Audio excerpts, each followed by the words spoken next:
Hello everyone, so a quick video on how to change the battery on this Toyota Verso 7-seater. So all you need on this one is very simple. You just need a 10mm spanner, and when you change the battery, obviously just check where the positive and negative are. So the positive's on that side there, and I've made sure this matches. As you can see, positive is on that side, and also I've matched the amperage, etc. Look at the amps on there, and then look here, there you go, 540. So this is a 075 battery this car takes. So all I have to do is let me turn this around again.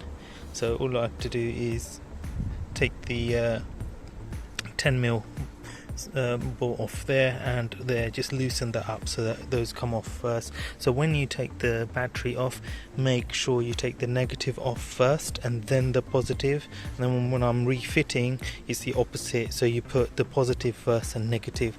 Hope that makes sense. And obviously I have to take this off, this brace that holds the battery in place off as well.